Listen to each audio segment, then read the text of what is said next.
अब दोस्तों, आज जो हमारा टॉपिक है वह है पैरेलल इकोनॉमी। इसको समानांतर अर्थव्यवस्था भी कहते हैं, और दूसरा वर्ड है ब्लैक मनी, माने काला धन। अभी आपने 2016 के समय में जब मोदी जी ने डिमोनेटाइजेशन किया था, तो ये बहुत ज़्यादा व्यापक रूप से हर हिंदुस्तानी के दिलो दिमाग पर छाया रहा था। और वो जो डिमोनेटाइजेशन किया गया था, इसको हिंदी में क्या बोलते हैं, वो डिमोनेटाइजेशन सिर्फ और सिर्फ काला धन रोकने के लिए किया गया था। ठीक है, कि हिंदुस्तान में समानांतर अर्थव्यवस्था जो व्याप्त हो गया है उसको रोकने के लिए, काला धन को खत्म करने के लिए किया गया था। हालांकि अर्थशास्त्रियों का ये कहना है कि जितना, उसके बारे में हम बाद में बात करेंगे कि वो कितना सफल हुआ, कितना असफल हुआ। ठीक है, अभी हम सबसे पहले चलते हैं कि समानांतर अर्थव्यवस्था किसको कहते हैं। तो दोस्तों, जैसा कि आप जानते हैं कि हिंदुस्तान की सरकार हर साल बजट पेश करती है, और बजट पेश करती है तो क्या होता है, दो चीज़ होता है बजट में। एक होता है रेवेन्यू रिसीट, माने सरकार को कहाँ कहाँ से पैसे मिले।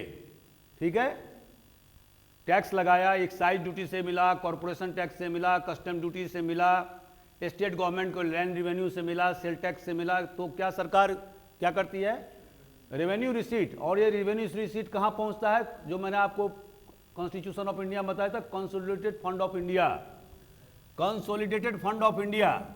ठीक है, ये सारे पैसे जमा होते हैं कंसोलिडेटेड फंड ऑफ इंडिया में, केंद्र सरकार के। और इसी तरह से राज्यों में भी consolidated fund of the particular state होता है, जैसे कि बंगाल का या बिहार का, यूपी का। अब इस फंड से बिना असेंबली के राज्य के लिए और बिना पार्लियामेंट के लिए केंद्र के लिए एक ही पैसा खर्चा नहीं किया जा सकता है। ठीक है, और इसीलिए भारत सरकार हर एक साल फरवरी मार्च के महीने में बजट प्रस्तुत करती है, जिसमें कि उसको ये दिखाना होता है कि हमने कितने पैसे प्राप्त किए साल भर में, और अब हम इसका एक्सपेंडिचर कहाँ कहाँ करेंगे, खर्चा। ठीक है, दो बातें समाहित होती हैं, और फिर उसके बाद में वित्त मंत्री क्या करता है कि किस किस हेड में, किस किस विभाग को हमको कितना कितना पैसा देना है, उसका एलोकेशन माना आवंटन करता है। ठीक है, अब जब बजट पास हो जाता है तो उसके बाद में क्या होता है दूसरा, हालांकि ये हमारा टॉपिक नहीं, फिर भी आपको हम याद दिला देते हैं, एक एप्रोप्रिएशन बिल पास करना होता है। उसको एप्रोप्रिएशन बिल क्या होता है, इसके माध्यम से सरकार खर्चा के लिए इजाजत मांगती है। तो बजट के हमेशा दो भाग होते हैं। बजट क्या होता है, एक financial statement of the government है फॉर 1 ईयर। अब फिनेंशियल स्टेटमेंट जो आपने प्रस्तुत किया, तो उसका खर्चा करने का भी आपको मंजूरी पार्लियामेंट से या संबंधित असेंबली से लेने होंगे, राज्य के मामले में अगर हो तो। उसको क्या बोलते हैं, एप्रोप्रिएशन बिल। ठीक है, क्लियर है। अब जो आज का हमारा टॉपिक है दोस्तों, वो क्या है, पैरेलल इकोनॉमी। देखिए, मैंने आपको पहले भी बताया था कि हर चीज एक दूसरे से जुड़ा हुआ है। आप किसी को सेक्लूडेड या आइसोलेशन में नहीं पढ़ सकते। ठीक है ना। अब जैसे कि अभी मैं पढ़ा रहा था, लेकिन तुरंत कॉन्स्टिट्यूशन की बात आ गई। ठीक है ना। अब दोस्तों, इसमें समानांतर अर्थव्यवस्था क्या होता है। समानांतर अर्थव्यवस्था वो अर्थव्यवस्था है जो गवर्नमेंट के निगाह में नहीं है। क्यों नहीं है, बिकॉज इस पर किसी ने कोई टैक्स वैक्स दिया नहीं है, और उस मनी का कभी ऑडिट नहीं हुआ, नो ऑडिट। ठीक है, नो टैक्सेशन।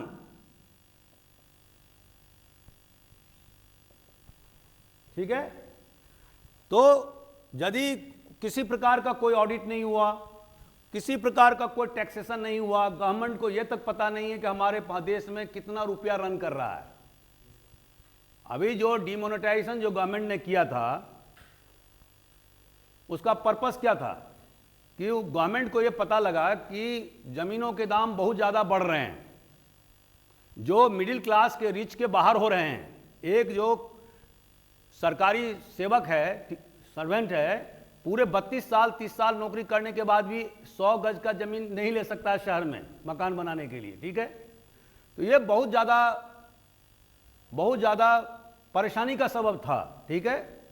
तो इसका मतलब क्या हुआ? मतलब ये हुआ कि ब्लैक मनी इतना ज़्यादा हमारे ओरिजिनल इकोनॉमी में घुस गया है कि ज़मीनों के दाम बहुत ज़्यादा बढ़ गए हैं, ठीक है। तो इसीलिए उन्होंने डिमोनेटाइजेशन लाया। खैर, उसके क्या प्रभाव हुए उसके बारे में हम बाद में बताएंगे। तो दोस्तों, समानांतर अर्थव्यवस्था क्या है? एक ऐसी व्यवस्था है जिसमें कि जो हमारा जो लीगल जो इकोनॉमी है, जो कानूनी इकोनॉमी है, लीगल, हाँ, लीगल जो कानूनी रूप से जो इकोनॉमी है, जो हमारे साइज ऑफ इकोनॉमी है, उससे अलग है ये, जिसके बारे में सरकार को जानकारी नहीं है कि क्यों नहीं है? क्योंकि ये जो पैरेलल इकोनॉमी है, समानांतर अर्थव्यवस्था है, उसमें किसी प्रकार का टैक्सेशन नहीं हुआ है। यदि आप टैक्स दोगे तो गवर्नमेंट को पता लग जाएगा। मान लीजिए आपके पास में 1 करोड़ रुपया आमदनी हुआ, तो आज की तारीख में आपको 30% उसको देना पड़ेगा इनकम टैक्स वाले को। तुरंत गवर्नमेंट को पता चल जाएगा कि आपको 1 करोड़ रुपया मिला है और आपने 30 लाख रुपया आपने गवर्नमेंट के खाते में जमा किया एज एन इनकम टैक्स, ठीक है। उसी तरह से मान लीजिए किसी कंपनी को 50 लाख रुपया या मान लीजिए 1 करोड़ रुपया आमदनी हुआ, तो कॉर्पोरेशन टैक्स क्या होता है? 35% है, गवर्नमेंट ने फिक्स किया हुआ है। तो 35 लाख रुपया अगर उसने जमा कर दिया गवर्नमेंट को एज ए कॉर्पोरेशन टैक्स, तो क्या हो गया? 65 लाख रुपया जो उसका हुआ वो लीगल मनी हुआ। और वो 65 लाख रुपया जो उस व्यक्ति के पास में है, वो उसके बारे में गवर्नमेंट को पता है कि इस व्यक्ति के पास में 65 लाख रुपया है, क्योंकि इसने मुझे 35 लाख रुपया दिया है और ये फलना फैक्ट्री का मालिक है, ठीक है। लेकिन अगर मान लीजिए किसी को 1 करोड़ रुपया का फायदा हुआ किसी भी माध्यम से और उसने 1 रुपया भी गवर्नमेंट को नहीं दिया, तो गवर्नमेंट को क्या पता है? कुछ भी नहीं। इसको बोलते हैं समानांतर अर्थव्यवस्था। दोस्त, पैरेलल इकोनॉमी को ही बहुत सारे नाम से बोला जाता है, जैसे कि ब्लैक इकोनॉमी, दूसरा अनअकाउंटेड इकोनॉमी, बहुत सारे नाम हैं इसके, ठीक है। इसमें ज़्यादा पढ़ने की जरूरत नहीं है। या सबटेरेनियन इकोनॉमी, सबटेरेनियन क्या बोलते हैं? जो सतह के नीचे होता है, ठीक है। खैर, इतना ही काफ़ी है। तो आप समझ रहे हैं कि काला ब्लैक इकोनॉमी, अनअकाउंटेड इकोनॉमी, ठीक है। अब दोस्तों, इसके 2 प्रकार होते हैं, 2 प्रकार होते हैं। ब्लैक इकोनॉमी कैसे जमा होता है? इसका जो फीचर है ब्लैक इकोनॉमी का, उसी डिफिनीशन में ही आएगा। उसके 2 भाग होते हैं। पहला क्या है? जो जैसे कि आप स्मगलिंग से पैसे कमाए, जैसे आप कोई रैकेट चला रहे हैं उससे पैसे कमाएंगे थ्रू स्मगलिंग, ठीक है। जैसे कि अभी नारकोटिक्स में आप, जैसे कि रतलाम और मंदसौर नीमच में वहाँ पर अफीम की खेती होती है और किसानों को बता दिया गया है कि इतना 1 एकड़ में आपको इतना नहीं, इतना आपको अफीम जमा करना होगा। और मान लीजिए कि उसको जमा करना है 20 किलो, ठीक है। उसको उत्पादन हुआ 30 किलो। अब 10 किलो क्या किया उसने? अपने पास रख लिया। हालांकि कायदे से गवर्नमेंट को देना चाहिए, क्योंकि जो भी अफीम उत्पादक है वो मजबूर है, माने he is bound by law कि सारे, भले ही आपको 20 किलो के लिए कहा गया हो तो मिनिमम है, लेकिन आपको जितने भी आपका उत्पादन हुआ उस सब आपको कहाँ जमा करना होगा?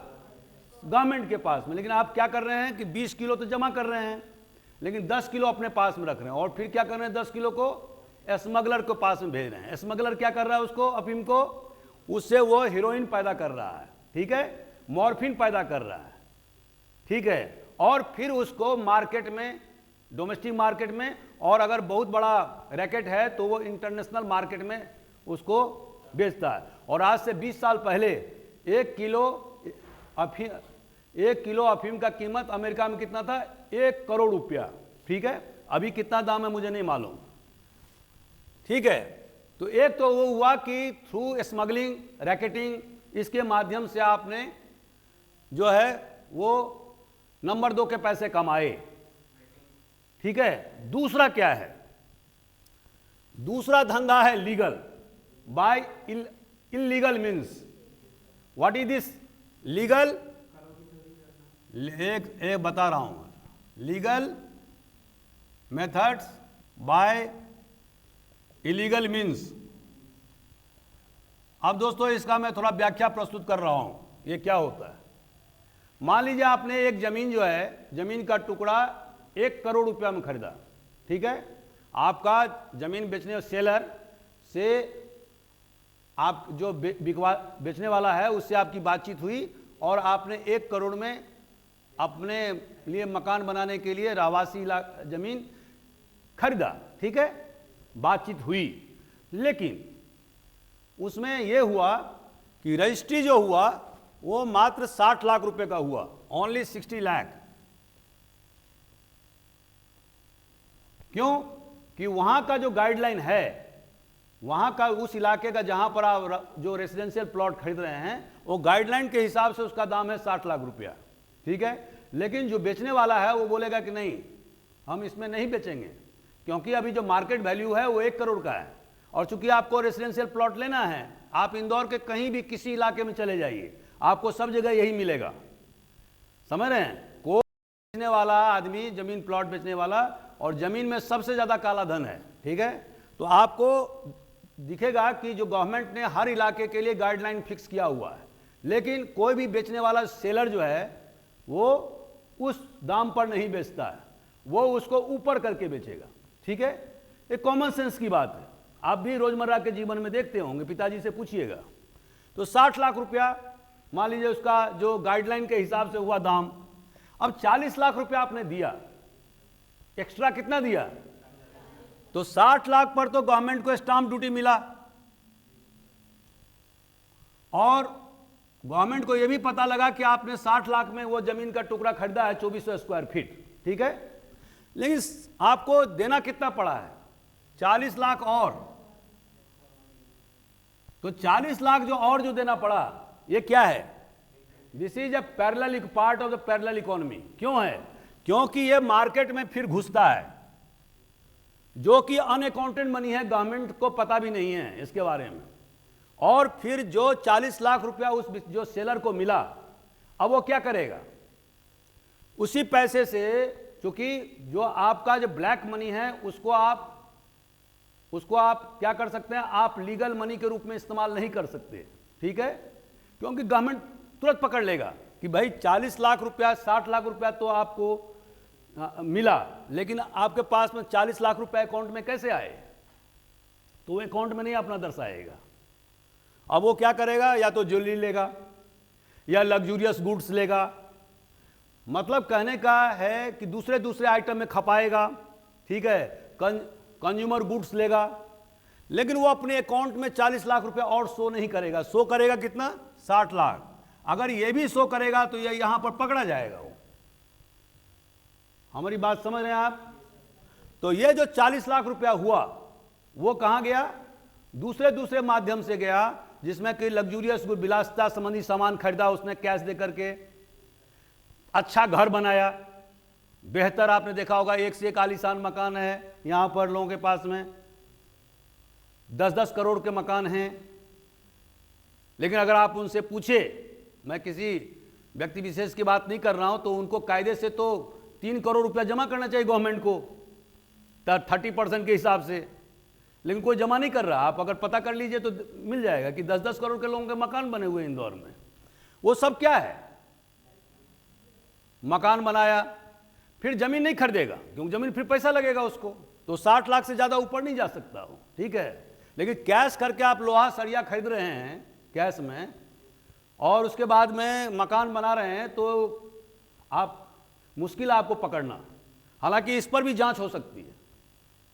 ठीक है, लेकिन यदि ये 60 लाख को और 40 लाख को दोनों को मिलाकर के मकान बना लिया जाए सपोज, तो फिर पकड़ना बड़ा मुश्किल काम है, क्योंकि फिर उसका इवैल्यूएशन होगा।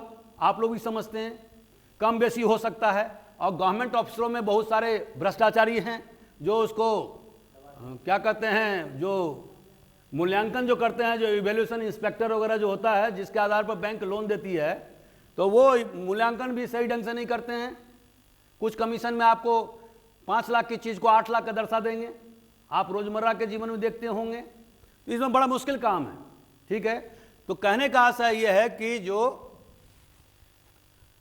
ये पैरेलल इकोनॉमी है वो पूरी तरह से अनअकाउंटेड मनी है, जिसके बारे में गवर्नमेंट को कुछ पता नहीं होता। ठीक है, अब दोस्तों इसके कारण क्या क्या हैं? नहीं, मेरा कहने का मतलब बड़ा मुश्किल काम है ये। ठीक है, मुश्किल काम इसलिए है, हालांकि माइन्यूटली अगर जांच किया जाए तो पकड़ा जाएगा, ऐसा नहीं कि नहीं पकड़ा जा सकता है, लेकिन उसके लिए जो जांचकर्ता अधिकारी है उसको बहुत ज़्यादा ईमानदार होना पड़ेगा, बहुत ज़्यादा ऑनेस्ट होना पड़ेगा, किसी के दबाव में नहीं झुकने वाला होना चाहिए, उसको हमेशा अपने ट्रांसफ़र पोस्टिंग के लिए तैयार रहना चाहिए, क्योंकि अगर वो ताकतवर आदमी है तो आपका ट्रांसफ़र करा देगा। क्योंकि मैं तो 32 साल पुलिस डिपार्टमेंट में नौकरी किया हूँ, मुझे पता है। और जो ये तरह के जो काम कर रहे हैं, बड़े बड़े जो लोग हैं, उनके हाथ भी बड़े बड़े लंबे होते हैं, उनके पॉलिटिकल रिलेशन होते हैं, अर्थ के धन से भी वो बहुत संपन्न होते हैं। तो ऐसा नहीं है कि नहीं पकड़ा जा सकता, एकदम पकड़ा जा सकता है। अगर 10 लाख की भी गड़बड़ी होगी वो भी पकड़ा जाएगा, लेकिन उसके लिए आपको सही ढंग से आपका इंक्वायरी होना चाहिए, मेहनत करना पड़ेगा इंक्वायरी अफसर को, और फिर दबाव झेलने का क्षमता भी होना चाहिए। ठीक है, पहला कारण क्या है? आज़ादी के बाद से आपने देखा होगा कि हमारे देश में पब्लिक सेक्टर को बढ़ावा दिया गया। पब्लिक सेक्टर को बढ़ावा क्यों दिया गया? क्योंकि हमारे देश की जो अर्थव्यवस्था थी वो एकदम निचले स्तर पर पहुंच चुकी थी और अंग्रेजों ने इसको खोखला बना दिया था। तो हमारे देश के नेताओं को ये लगा कि अगर अब चूंकि हम तो आज़ाद हो चुके हैं और जो औपनिवेशवाद से उससे हमें छुटकारा मिल चुका है, लेकिन कहीं ऐसा नहीं हो कि न्यू कॉलोनिज्म आ जाए, मतलब नव उपनिवेशवाद, इसको हिंदी में बोलेंगे। जैसा कि आप बहुत सारे जो थर्ड वर्ल्ड कंट्रीज में उसमें आप देख रहे हैं कि किस तरह से पश्चिमी देशों ने और मल्टीनेशनल कंपनी ने उनके आर्थिक व्यवस्था को पूरी तरह से अपने शिकंजे में ले लिया है, क्योंकि हिंदुस्तान की तरह उन्होंने अपना आर्थिक नीति नहीं बनाया। हमारे देश में आर्थिक नीति क्या था? Mixed economy.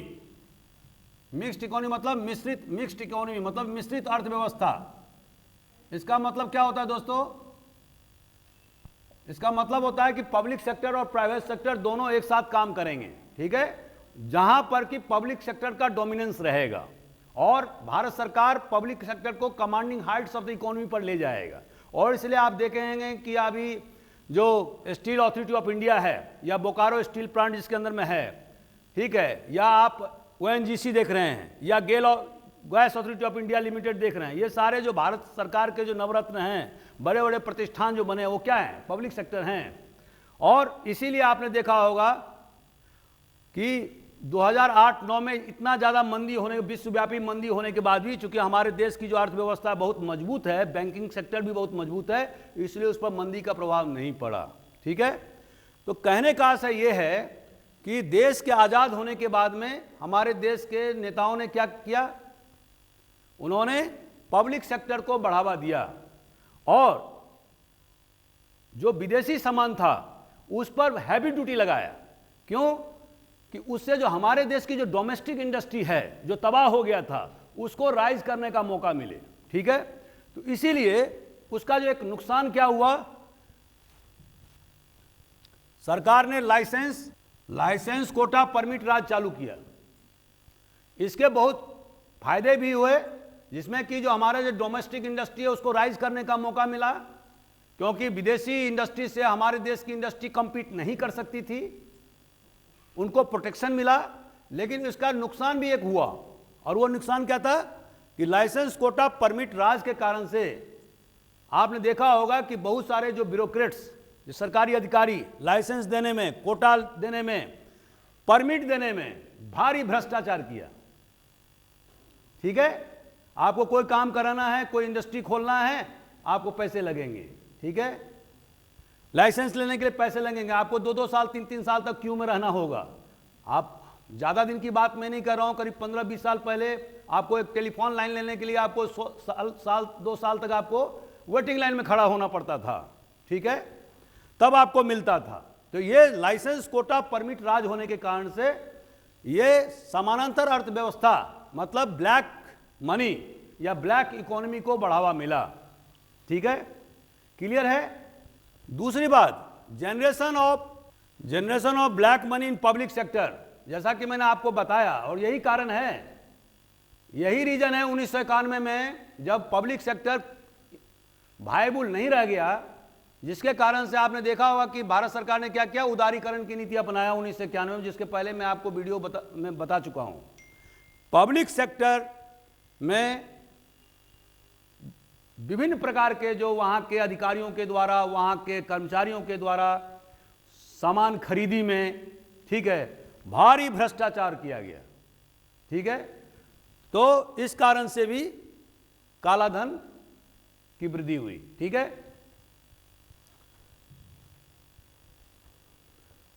तो इसका मतलब हुआ एक इनइफेक्टिव, तीसरा, आप ही के बात को मैं इसको ठीक कर देता हूं, इनइफेक्टिव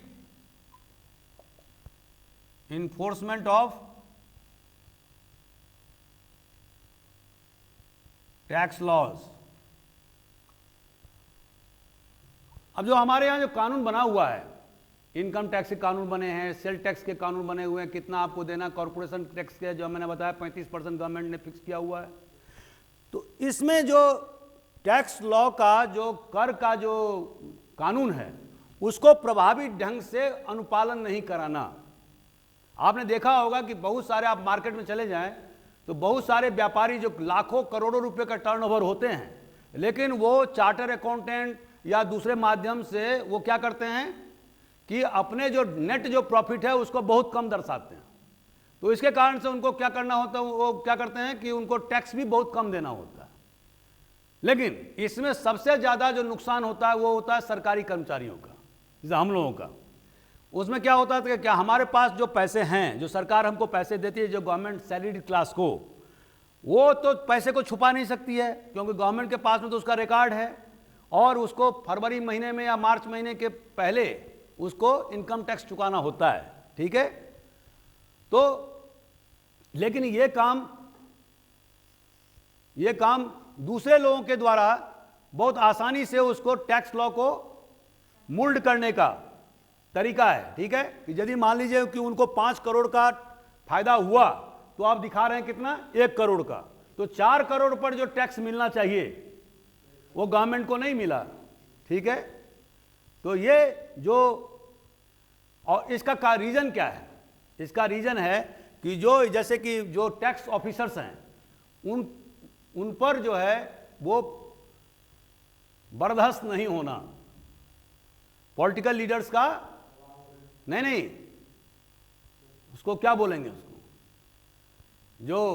जो उनके डिपार्टमेंटल हेड है, अगर उनको हमेशा पीठ पर मदद मिले कि आप करो, जो भी होगा देखा जाएगा, जैसे कि इमरजेंसी के पीरियड में हुआ था, जब इमरजेंसी पीरियड में, हाँ, अगर इमरजेंसी के पीरियड में क्या हुआ था, टैक्स लॉज का इतना ज़्यादा इफेक्टिवली इस्तेमाल हुआ कि 1200 करोड़ रुपया का टैक्स जो है ना उस जमाने के हिसाब से वो जंप कर गया था, ठीक है, इनकम टैक्स में ही जंप कर गया था। तो जी, तो अब मतलब उसमें वृद्धि हो गई करीब 39% की, ठीक है। पिछले साल के 75-75 में जितना टैक्स वसूला गया इनकम टैक्स में, और जो 75-76 में वसूला गया उसमें 39% का इंक्रीज हुआ। Why? Because of the good implementation of tax laws, income tax by income tax officers, ठीक है। तो यह भी कारण है। और क्या कारण हो सकता है? Yes, over voicing and under voicing इसको बोलते हैं, ठीक है।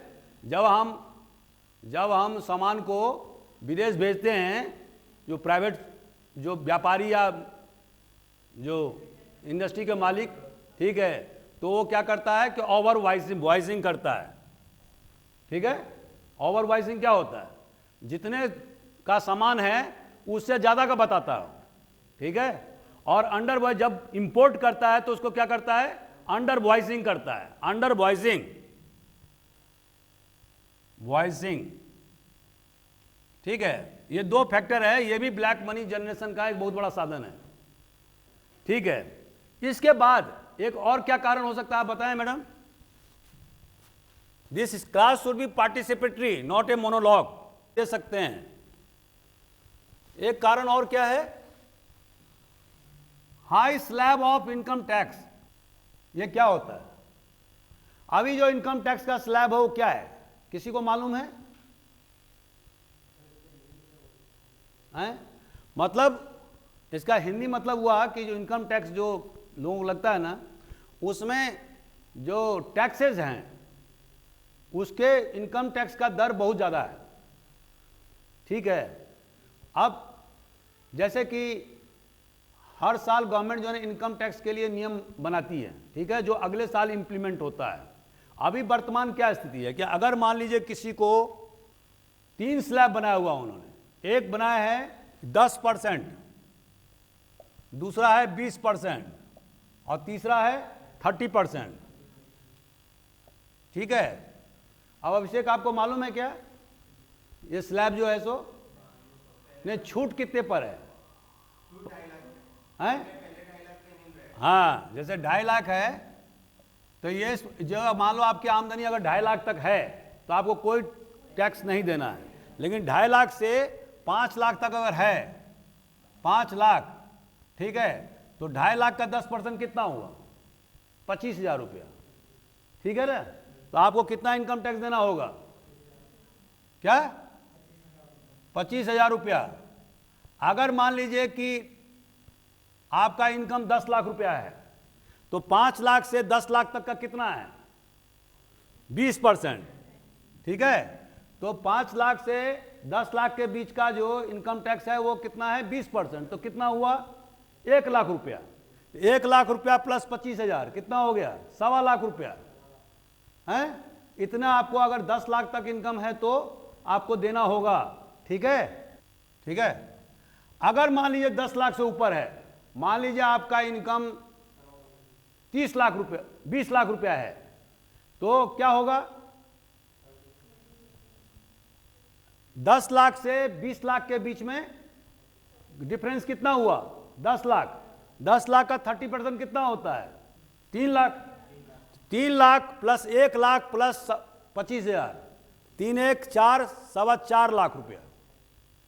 अगर आपका 20 लाख रुपया आमदनी है तो आपको 4.25 लाख रुपए देने होंगे गवर्नमेंट को टैक्स। आप सोचिए कितना ज़्यादा है। लेकिन इसमें 2-3 चीज़ की छूट है, जैसे कि हैं? नहीं, किसी को छूट नहीं है, ये गलत बात। हाँ, किसान पर कृषि आय पर छूट है, कृषि आय पर छूट मिला हुआ है। कृषि आय से मतलब क्या हुआ? कृषि में एलिड एक्टिविटीज भी आता है, जैसे एनिमल हस्बेंड्री, दुग्ध पालन, पोल्ट्री, ठीक है, ये सारे चीज़, या फिशरीज, ये सारे क्या है? कृषि के ही हिस्से हैं। तो उस पर जो है कृषि आय पर छूट है। दूसरा क्या है? जैसे कि आपने LIC लिया या इंश्योरेंस लिया पॉलिसी, या आपने बॉन्ड लिया गवर्नमेंट के द्वारा, उस पर भी छूट है। अगर आपने मकान लिया, मान लीजिए मकान में आपने बैंक से लोन लिया, तो अब आपने जो इनकम टैक्स दिया, नहीं सॉरी, आपने जो उसको पैसे इंस्टॉलमेंट दिए, तो 2 लाख तक जो आपका इंटरेस्ट होगा उस पर, मान लीजिए आपने 30 लाख रुपया लिया हुआ है कर्ज, तो जो एक तो हुआ जो मूलधन है, मूलधन पर तो किसी प्रकार का कोई छूट नहीं है। जो आप इंटरेस्ट दे रहे हैं उसमें 2 लाख तक आपको छूट है, ठीक है। तो वो 2 लाख रुपया आपके 20 लाख, जो आपका टोटल आमदनी जो साल में 20 लाख है, तो 2 लाख रुपया पहले ही 20 लाख में से 2 लाख रुपया रिड्यूस हो जाएगा, समझ रहे आप? तो 18 लाख रुपया रह गया। उसी तरह से आपने जो इंश्योरेंस लिया उस पर भी आपको छूट मिलेगा। इस तरह बहुत सारे छूट हैं। तो मान लीजिए रह गया अब 15-16 लाख रुपया, ठीक है। तो अब 10 लाख से ऊपर जो है वो 6 लाख रुपया रह गया। तो 6 लाख पर आपको 30% जो है आपको इनकम टैक्स देना होगा, ठीक है। और 5 लाख से 10 लाख के बीच में 20%, और 2.5 लाख से 5 लाख के बीच में 10%, ठीक है। तो अगर 20 लाख रुपया आपकी आमदनी है और बहुत विभिन्न प्रकार के छूट प्राप्त करने के बाद में आपका जो है अब 15 लाख पर आपका वो टैक्स लग रहा है और आमदनी हुई आपकी 20 लाख, तो अब 10 लाख से 15 लाख के बीच में 5 लाख हुआ, 5 लाख का 30% कितना होता है? 1.5 लाख रुपया। तो 1.5 लाख रुपया ये लगा और प्लस 5 लाख से 10 लाख के बीच में मैंने कितना बताया था? 1 लाख रुपया, और प्लस 2.5 लाख से 5 लाख के बीच में कितना बताया था? 25,000 रुपया। तो 1 लाख प्लस 1.5 लाख, 2.5 लाख प्लस 25,000, 2,75,000, 2.25 लाख रुपया। तो इसका आप समझ सकते हैं कि एक 20 लाख रुपया कमाने वाले आदमी को 2.25 लाख रुपया इनकम टैक्स लग रहा है, ठीक है। अब ब्लैक मनी क्या होता है? मान लीजिए आपको एनजीओ ने पैसा लिया 1 करोड़ रुपया गवर्नमेंट से, ठीक है, और काम किया मात्र 50 लाख रुपये का, और 50 लाख रुपया क्या हो गया? ब्लैक मनी हो गया। हालांकि उसने दिखाया 1 लाख का काम, लेकिन काम एक्चुअल में मात्र जो है वो 50 लाख का ही काम है। नहीं, उसमें तो वो तो ऑन रिकॉर्ड है। आपका बच्चा अगर मान लीजिए अमेरिका में रहता है और वो आपको 1 लाख रुपया, मतलब जैसे कि पैसा वो डॉलर में भेजेगा, तो हिंदुस्तानी गवर्नमेंट क्या करेगा? उसको आपको उस समय जो एक्सचेंज रेट चल रहे हैं वो ट्रांसफर करके आपके अकाउंट में इतना पैसा डालेगा। तो वो क्या, वो तो ऑन रिकॉर्ड मनी है। नहीं, एनजीओ भी तो उसका भी तो ऑडिट होता है। वो वहां पर उस तरह की नहीं होती है। होता कहाँ है? जहां पर कि मान लीजिए कि एनजीओ को गवर्नमेंट से या विदेश से 1 करोड़ रुपया आया, ठीक है। अब उसने क्या किया? काम तो 1 करोड़ का कर ही नहीं रहा है, वो 50 लाख का कर रहा है। और 50 लाख क्या कर रहा है?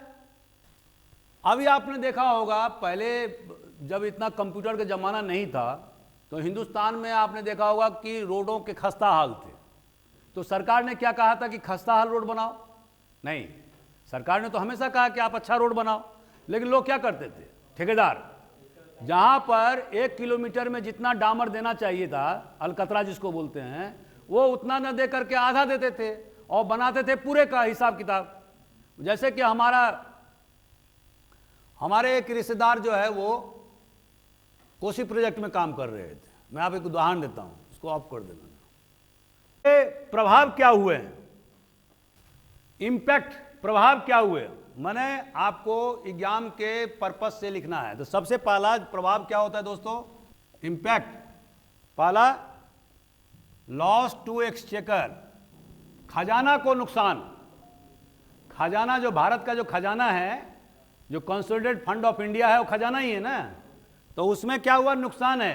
तो गवर्नमेंट को आना चाहिए 20,000 करोड़, तो आ रहा कितना? 12,000 करोड़।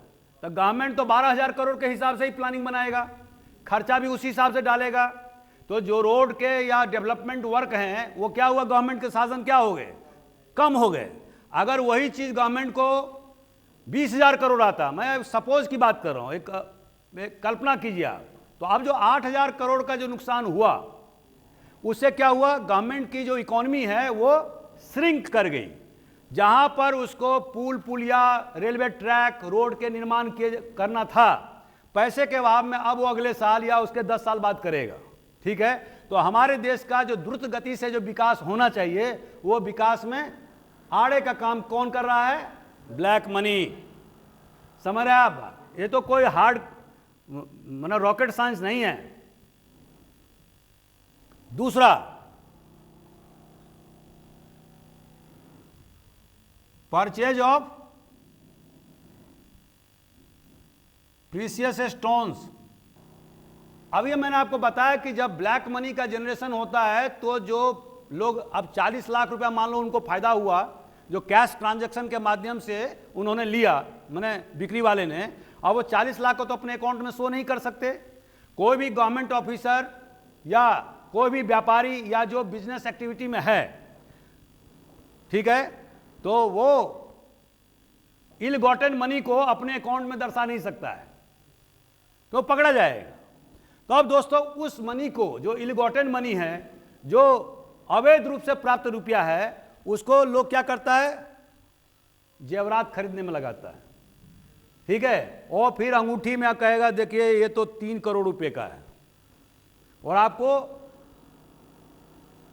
प्रभावित करने की कोशिश करेगा कि देखिए मैं कितना बड़ा आदमी हूं, कि मैं 1 करोड़ का तो अंगूठी हीरे का पहना हुआ हूं। लेकिन आप पूछ दीजिए कि 1 करोड़ का जो आपने अंगूठी खरीदा है इसमें दिखाइए तो आपने इनकम टैक्स कितना दिया, वो कागज लाओ मेरे को दिखाओ, तो भगता हुआ नजर आएगा। बोले हम अभी गवर्नमेंट को कंप्लेन करने जा रहे हैं कि आप 1 करोड़ का अंगूठी पहने हुए हो, फोटो खींच लो। आपको सामने नहीं आएगा वो, क्योंकि वो क्या है कि वो इल गॉटेन मनी से परचेज ऑफ प्रीशियस स्टोन्स या ऑर्नामेंट्स, ये सोने का आप देखेंगे आभूषण, इसमें खरीदारी होती है।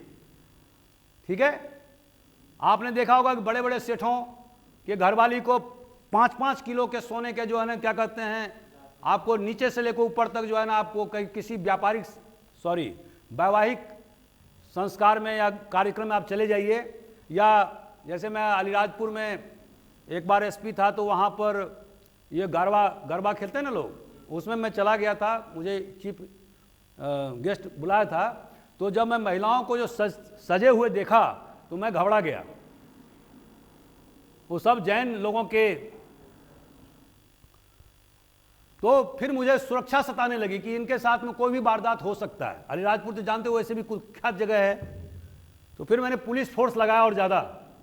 तो आप समझ सकते हो कि किस तरह से मतलब जो है ऑर्नामेंट्स में, प्रीशियस स्टोन्स में इसका इस्तेमाल, ये जो नंबर 2 के जो पैसे होते हैं उसका इस्तेमाल होता है। एक और इसका प्रभाव है, और वो क्या प्रभाव है? तीसरा,